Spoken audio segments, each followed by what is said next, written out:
Hi, parents or learners. Welcome to the Astronomical Learners YouTube channel.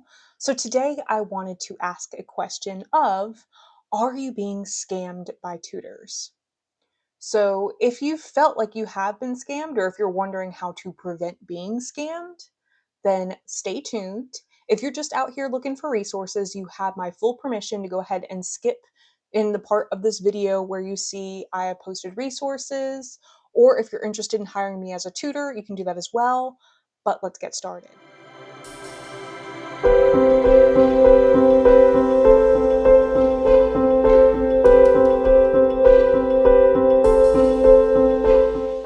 So I come to you as a fellow parent out of concern from what I'm seeing in my own community. So I want you to know that this is not self promotion. This is not an ad. I'm not here to sell you anything. I'm not partnered with any of the resources that I forward. Yes, I am a tutor that you can hire, but I'm not forcing you to do that. So if you're interested in this conversation, let's start here. All right. So essentially, what happens next is we want to understand what has been going on in education. So recently on a field trip, I had a interesting situation where I was talking to a lot of parents that are my age, or and some grandparents older than me, that we all were wondering what happened. How has education changed drastically in a few years? Well, the truth is, it hasn't been a few years. So I want to encourage you to do your own research. It's not necessarily a boring topic, it's pretty interesting. But essentially, we have been able to track the data since the late 19th or 20th century. And that is from the industrialization of K through 12 education. So if you have an ancestor that was born in like the 1800s, they probably have what we call an eighth grade education, but that's because they had an accelerated education. What 12th graders learn today is actually probably more in line of what your ancestors learned maybe around fifth grade. A lot of it was stretched out versus condensed, and that is due to economic needs as well. So we talk about this industrial era. It prioritized administrative efficiency and standard pacing over the science of reading, over the science of math, and it created a structural bottleneck that still persists today. So then we move on. This is well documented by the creator of Project Gutenberg, Michael Hart, and he writes about his experience. And I'm sure if you have a grandparent that grew up in the 50s to the 80s, they'll tell you about the space race or federal testing mandates. This is when testing and nationalized standards prioritized any measurable output over individualized literary skill development, any math development, even science and history was impacted as well. Then we have our millennial generation, which experienced the No Child Left Behind era. This was high stakes accountability from 2001 all the way to 2015. So, high stakes accountability was created with teaching strategies optimized for scores, not for mastery. This is how children got left behind. And today we are seeing the deprofessionalization and undertraining of educators. When you see a school embrace AI and they don't pay a teacher a living wage, or if they don't pay teachers to get continuing education, that is exactly what you're witnessing. It's a combination of inadequate teacher training with high turnover rates that ensure that many students never receive the proper literacy, math, science, or history instruction aligned for research. So this is a quote that I literally heard the other day. I overheard, which I know is rude, but I've done it all my life. I didn't necessarily call her out or anything, but I overheard a teacher on the field trip that we were with, and she was on the phone with either a loved one, maybe another parent. I don't know. I didn't get into the details, but I overheard her say, "Oh, well, your child needs intensive tutoring." She said, "Now our school charges $50 to $65 an hour, and there is a sign up sheet at the front of the office." She said, "You'll probably need to do reading strategies and phonics at home." So what I did, I waited for her to get off the phone and I mentioned to her and I said, "That's interesting. So tell me more about this tutoring." So I believe she thought that I was interested for my own child and she was very adamant. She was like, "Oh yeah, we charge 50, 65 an hour." And she said, "You can sign up at the front office. There's a lot of parents that do it." And I said, well, that's interesting because, our state has dyslexia laws and structured literacy laws. I thought if that's being implemented and our teachers are trained in letters training, our taxes pay for that, that nobody should need tutoring. And that conversation kind of ended there. So it kind of answered that for So me. I want to help you think critically about what you're paying for and what schools maybe are offering your area, or maybe your tutoring center is offering your area, and how that fits into what your child actually needs. So I come from this standpoint because I feel like you deserve to know where your money's going. I'm a parent first before I was a tutor, and I only charge a price that I know my personal family could afford. And I only know that there are certain tutors that might offer certain time frames that are more extended, and parents need to know what is the most bang for your buck when it comes to your child's learning. So essentially, what I want people to understand is in this little condensed chart. When we say kids can't read in 2025, and we ask the question of why kids can't read in 2025, I want you to understand who is involved here. So, parents are usually the number one blame for why kids can't read, right? They assume that we're not reading enough. They assume that we're not helping out with homework. They assume that we're just dropping kids off at daycare, dropping them off to be babysat at school, that we're not doing anything to be involved, right? Wrong. You need to understand that parents, when we conceive a child, we're not given any training. When we are pregnant in the hospital, we're not given any training. When we go to a pediatrician, we're not given any training. When we sign up for schools, we are not given any training on how to teach our own children. This is back to the industrialization. We are supposed to trust teachers to teach our children. We are parents, we are parenting. So parents usually have minimal or no structured literacy or structured math training. We usually have the most time with a child, especially if you have extended breaks, if you have flexible learning, or if you're homeschooling. But the effectiveness depends on the parent's knowledge. We also have a highly variable success rate. It usually depends on the child themselves when we talk about data or research when it comes to if a parent kept them at home and they were really good in homeschool, or if the child chose public school, or if they shifted to another type of school. The pros include individualized education when the parents are involved, there's emotional support, there's flexible pacing. The cons are it can be an inconsistent methodology. You can have potential reinforcement of bad habits. If a parent is just using what they know intuitively to learn what they read, they might not fully understand how to break down all of the components of structured literacy to teach a child.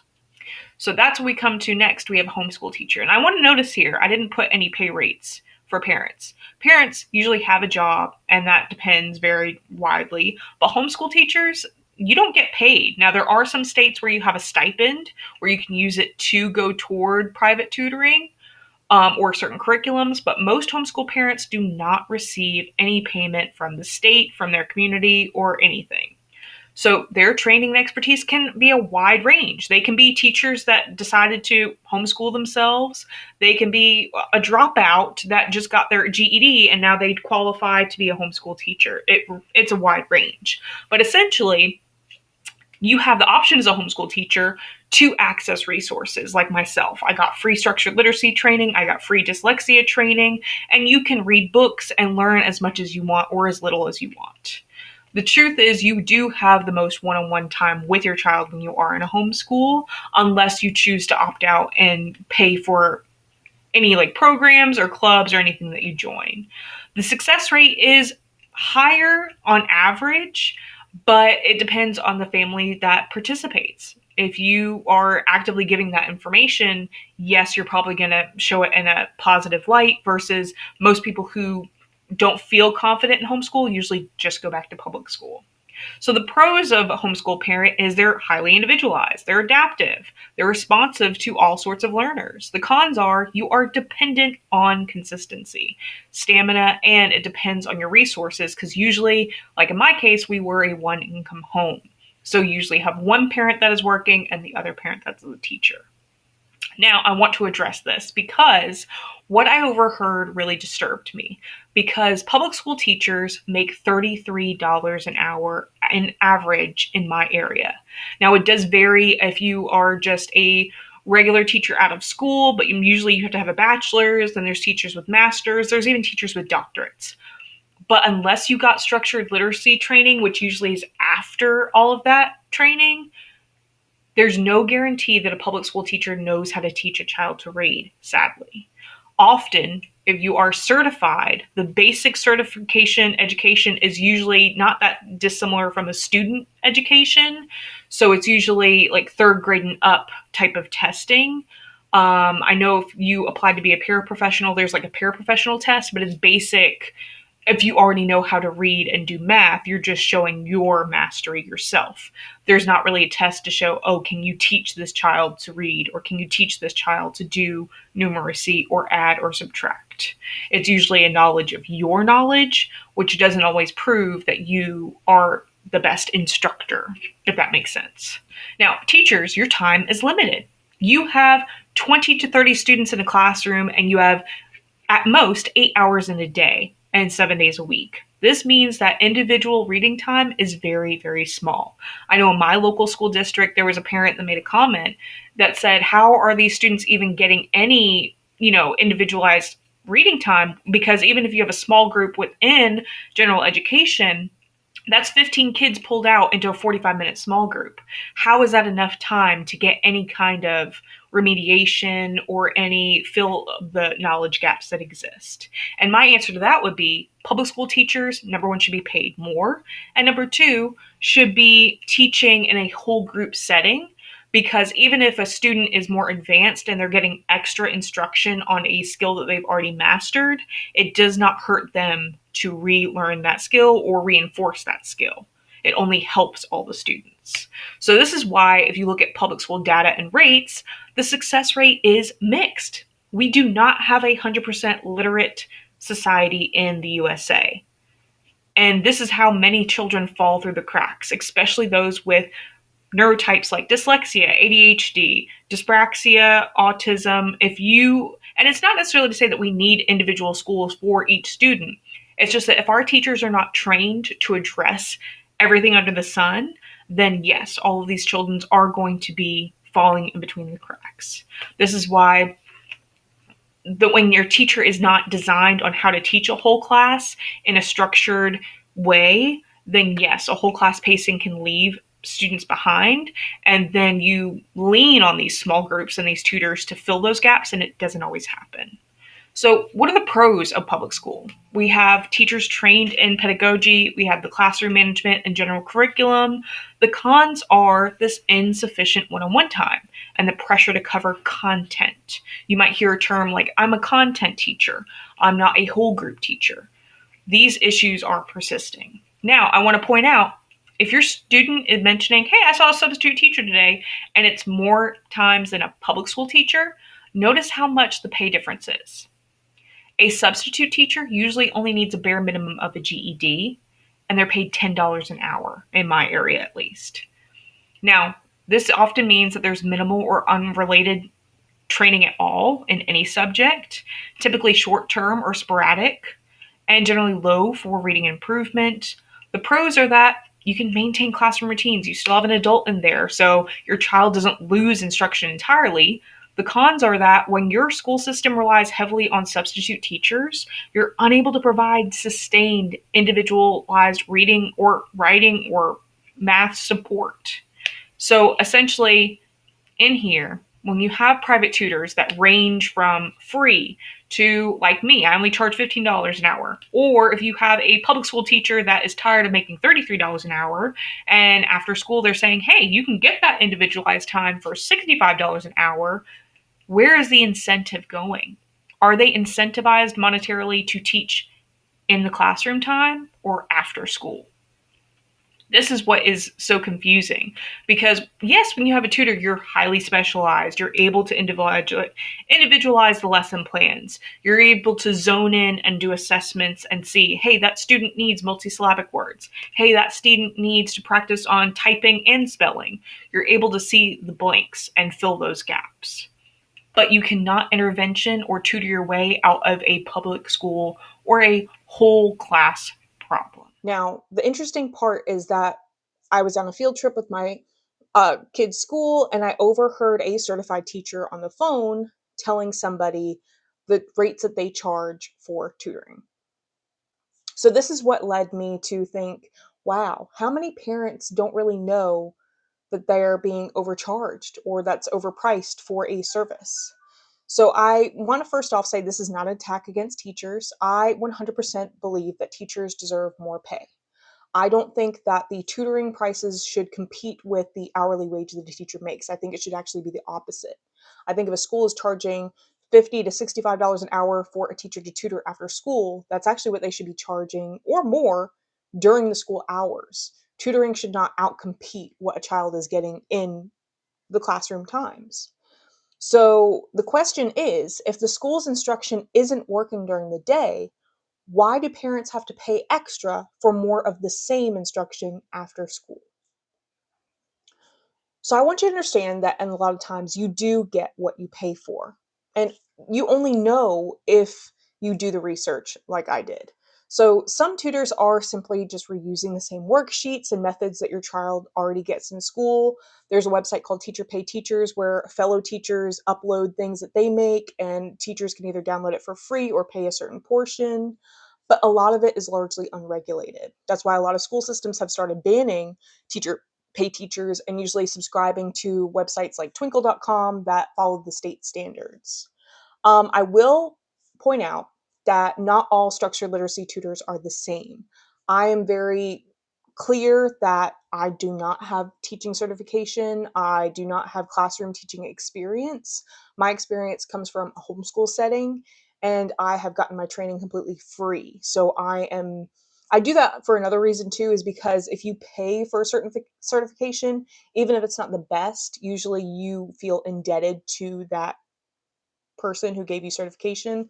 An example will be a lot of reading recovery teachers that you see, because a lot of them got reading recovery training either for free or paid with their district, and they kind of bought into it. And so they still believe it works, and they don't believe the research where it has been debunked. So when it comes to structured literacy, there are a lot of things that you can hear and see. And I have some resources on my website where it can help you see like the red flags versus the green flags if you're just a basic parent like me trying to find a good tutor. So that's why I'm honest about my training. I went to Cox Campus, got that training. Recently, I got the new Reading Universe phonemic awareness training, and I continue my training. If there's something new, I don't stick to what the same thing I've been doing.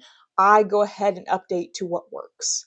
And when it comes to tutoring, I feel like the student is the best like response to what is working, and tutor and a teacher need to know or have enough experience to know how to adjust when something isn't working. So here is another important warning that you need to learn your school's uh, remediation steps. So some schools use what we call an SST, which is like a special team that is used before remediation is needed. Some schools just jump straight into an IEP, which is an individualized education plan, or some schools do advocate for more 504s. Now, there's different legalities, and I will say in our current climate in our country of USA, there is no guarantees, sadly. And I will tell you, just from a parent standpoint, is that even if your child has a medical diagnosis of something, there is no guarantee that they will automatically get accommodations or an IEP or a 504. These are systems set up by school systems and are in place, and they have full control as an LEA to either accept, deny, or approve any services for your child. And I will say, not to scare anybody, but that is why most families do go to homeschool, is because when you homeschool, you are the Board of Education, you are the special education, you are the principal, you are the teacher, and you get to decide what accommodations are available. So here's the truth. You cannot intervention your way out of a general education problem. And back again, that's exactly why homeschools are on the rise, because they are finding out this the hard way, that when the teacher is not trained in structured instruction or explicit instruction or direct instruction, their students usually are among that lower percentile that is not excelling in the classroom. So, number one, we need to fight, not just as parents, but as advocates in the community, for tier one high quality instruction. this is for all students.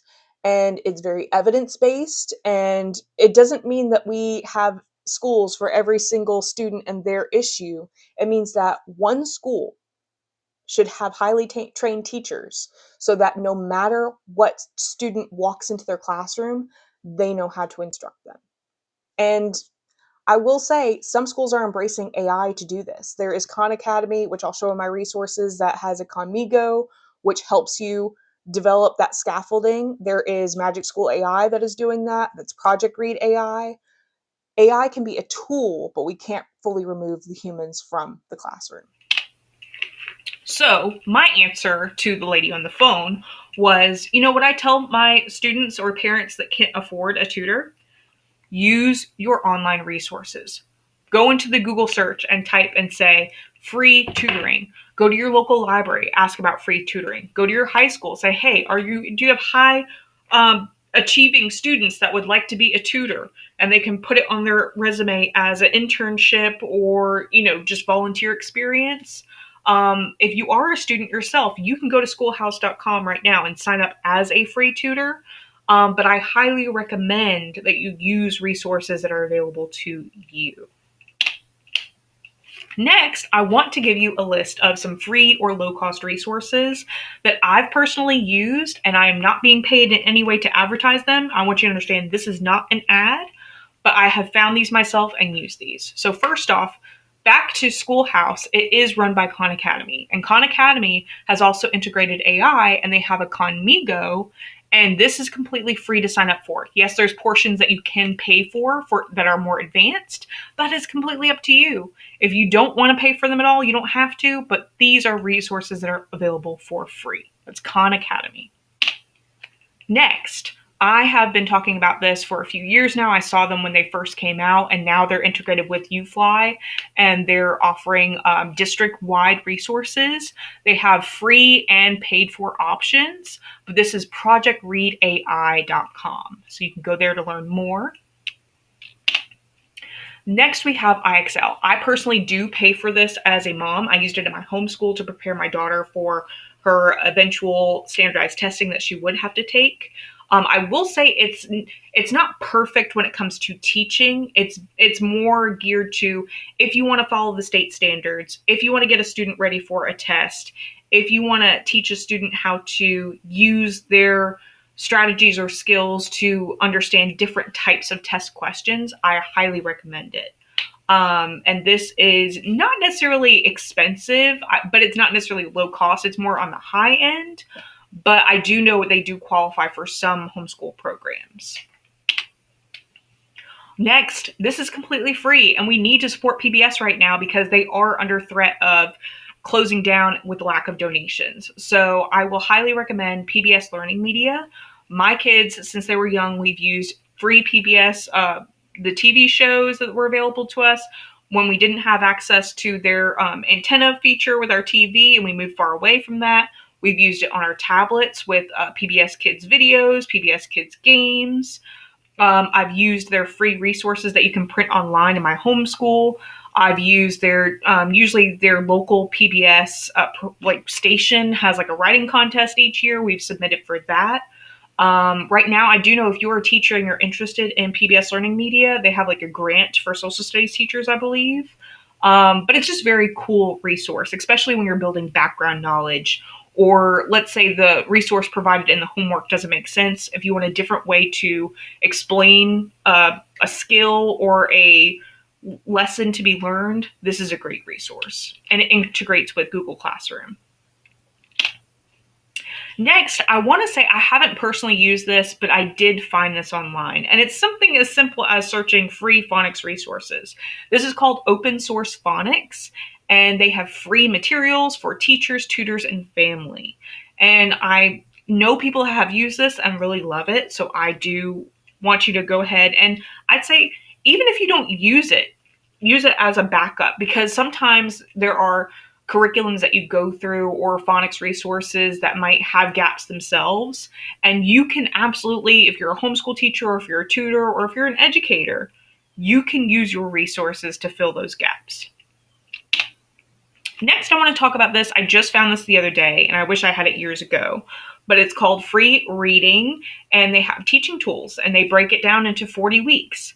And it follows structured literacy, and it's very parent friendly, teacher friendly, tutor friendly. It starts from kindergarten but goes up. And I want you to understand when it comes to structured literacy, you don't have to focus on the grade as much as the skill developmental level of your student. So this is really great resource. And then also, this is by Don Potter. He is a phonics advocate, and he runs this website called the Phonics Page. This has reading, spelling, lessons, and I highly recommend following him on LinkedIn because he usually posts a lot of information. But he is a huge advocate on literacy. Now, I want to talk about math resources. So, the fun fact is, I use this in my homeschool, which is Extra Math. I found it as a free app, and then they have a website that's free as well. But my daughter currently uses this in her public school. And then I also found this for free online because I follow Amplify on social media, and they use Fluency Practice. And I wish more school districts would see the value of certain programs because they also have online manipulatives that really help with math and understanding math problems. Now, I want to explain that a lot of tests today are computer generated on our typing, and a lot of schools no longer have computer classes. And if they have maybe a computer cart, it's usually not available every single day because there are kids that don't always respect technology. And so there's also kids that have a lot of tablet experience but don't always have keyboarding experience. So I do highly recommend, even if you don't have a computer and keyboard at home, go to your local library, go to typing.com, and your kid can do this practice. And I will even say I'm not a person who 100% uses the home keys all the time, but when you use this practice, it helps you get a feel of typing and it helps you become one with that keyboard so that even if you develop your own system on how to type, it makes it a lot easier because if we develop that automaticity with not just reading, spelling, writing, but also typing, then these students have a better way of managing their time when it comes to being tested for their knowledge. So, as a review, I want you to understand that I am not affiliated in any of these resources anyway, and I encourage you to find your own. Add them in the comments if you have found one that really works for you and your family. I want you to understand that before you spend one single dollar on tutoring, that you need to find out number one, what your child is actually receiving in the classroom. Now, you can ask, is the school using structured literacy in a whole group general education setting? Or are they only using it for a pullout program? Are they only using it for small group? Are they only using it for intervention? You need to know the differences. Then you need to find out if there is explicit systematic phonics instruction for all students. Or are they saying, oh, you have to get dyslexia diagnosis? Red flag. Structured literacy is good for all students. Then you also want to know if your school has what we call a universal screener. Now, I will understand that some people don't fully understand dyslexia, so they won't say dyslexia screener or they'll say phonics screener. Either way, you want to know the breakdown from whatever screener they are using to know your child's not just level, but what skills they have mastered and what gaps are left that they need to master. So the bigger question is, do you actually need a tutor? Now, last year on my other YouTube channel, I did make this video and it was a little bit longer format. And I know a lot of people are conflicted, especially when you are a tutor, because number one, it's a job, right? I'm trying to make a living, right? But I want you to understand that when it comes to me being a tutor, my ethics and my values come first. So, number one, I will always tell you to advocate for your child first within your current school situation. Whether you are a homeschool teacher, if you are a public parent, public school supporting parent, a private school parent, you need to advocate for your teacher to be trained in evidence based practices. This comes to reading, math, science, history. Any subject, the teacher needs training. This is because we don't need to rely on specialists for everything. We need kindergarten through 12th grade teachers to understand structured teaching. And when it comes to especially reading, they need to understand literacy, phonics, morphology, and understand what dyslexia is, what dyscalculia is, because these students are not rare. It's 20% of our student population. And this is the biggest impact we can have. When we eliminate the gaps in basic instruction, it ensures that every child receives sound support and not just the ones that are lucky enough to live in the great school district or lucky enough to have a two-parent home. Number two, you want the school district to integrate their own tutors. And I would recommend not charging $65 when they're only paying their teachers $33. And I would argue, you need to consider peer tutoring. If you have a 12th grade student that is doing really well on their SATs and ACTs, why would you not use them as a resource to teach your students that are struggling? Because when we have children that are falling behind, we don't want to have to wait for them to drop out to finally learn how to read or do math. We want students in our community to excel. Now, number three, because the first blame always goes on the parents, I will say, no, parents, we're not immune. Yes, we're going to have to learn how to support our kids with homework, with anything that they do in life, but we are the third stop. Schools need to be offering free, low-cost parent workshops, online modules, coaching, and they need to be understanding that parents are short on time. Yes, we have the most time with our students when it comes to in the morning, at home, and during the summer.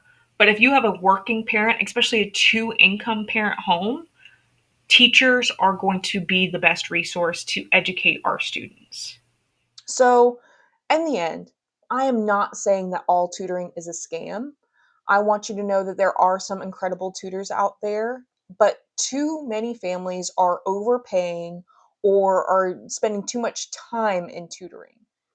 And I'll tell you a rule that my son's own teacher told us. She told us that if my son is spending more than 15 minutes on his homework, that it's no longer a homework issue, it's not a parent issue, it is a teacher issue. And to let the teacher know, because that needs to be remediated in the classroom. So, if you don't have access to a trained teacher, if you don't have access to tutors within your school district, and if you don't have access to any parent training, I want you to know that I am a tutor. I'm currently offering K through 5 structured literacy tutoring on superprof.com, and I'm also offering homework help for grades 3rd grade to 8th. If you are interested in hiring me as a tutor, I am more than happy to help you and your family out.